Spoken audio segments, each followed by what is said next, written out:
You guys already know how much I love Pixar movies. From the unforgettable characters of Toy Story, to the exciting fun of Cars, to the wondrous beauty of WALL-E. I can't get enough of the original Pixar films. And this applies to today's movie as well. A little film with a big impact. A movie that is so memorable and charming that it will stick with you for the rest of your days. This film is the iconic Monsters, Inc.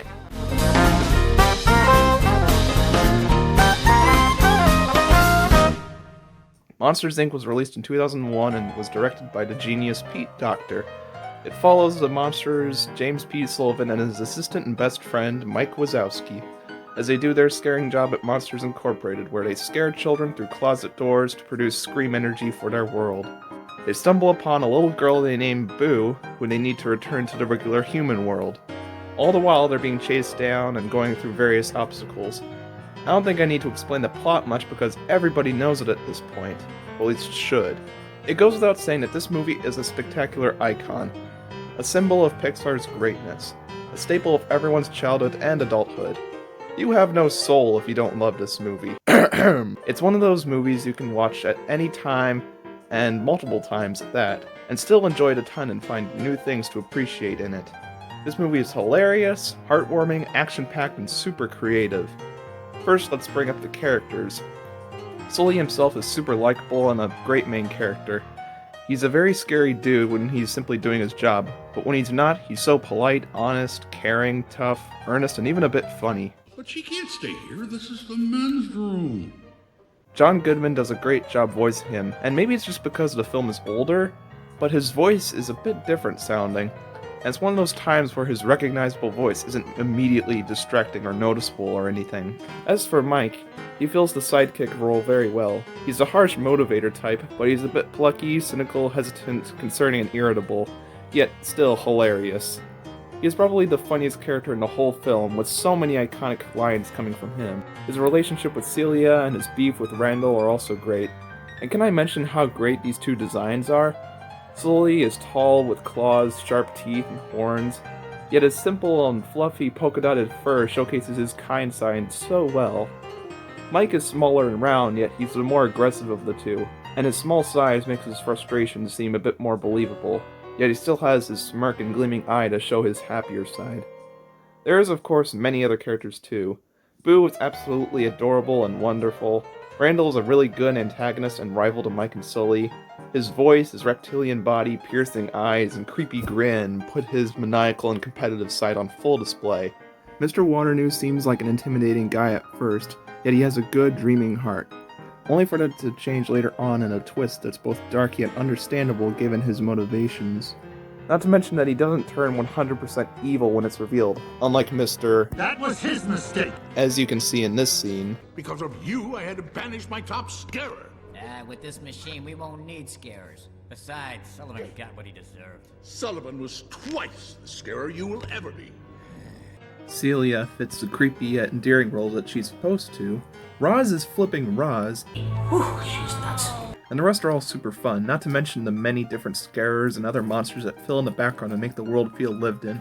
Their quirks and their designs are all unique and memorable.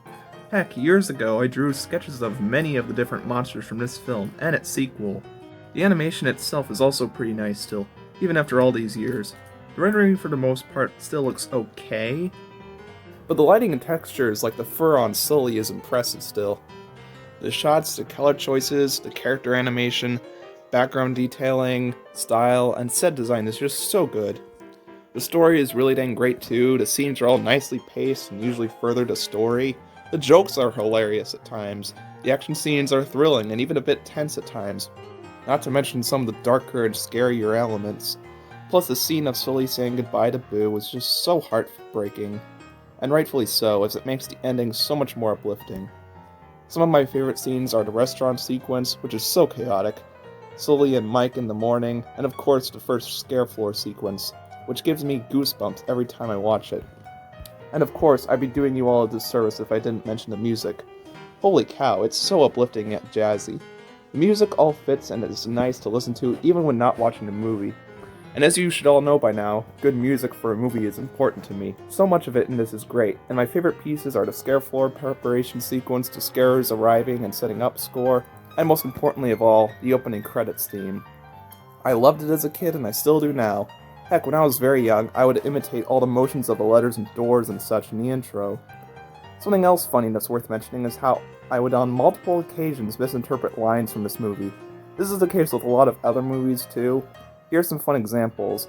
And I think I wasn't the only person to hear at least one of these in particular. Tell me if you've ever noticed any of these too. We warm your home. We light your city. Like on the street with the Hong Kong, you have your own climate.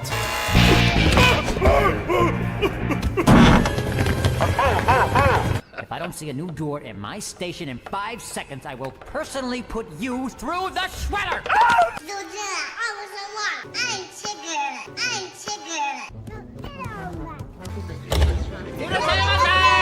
To pick me up with its mind powers and shook me like a dog. Or I'll shoot you all like dogs. In Nepal. Nice, quiet Nepal. And let's not forget to mention the many memes that originated from this film, and the various and hilarious white TPs as well. I feel like I keep hesitating to mention Monsters University, and I don't get why. As for my thoughts on that, well, I do actually still really like it as well, but not nearly as much as the original, of course. Though it is worth mentioning that I was at one point obsessed with that movie. Also, as for this scene... You've been jealous of my good looks since the 4th grade, pal. People say that this breaks the continuity, but in my opinion, it's just an exaggerated joke.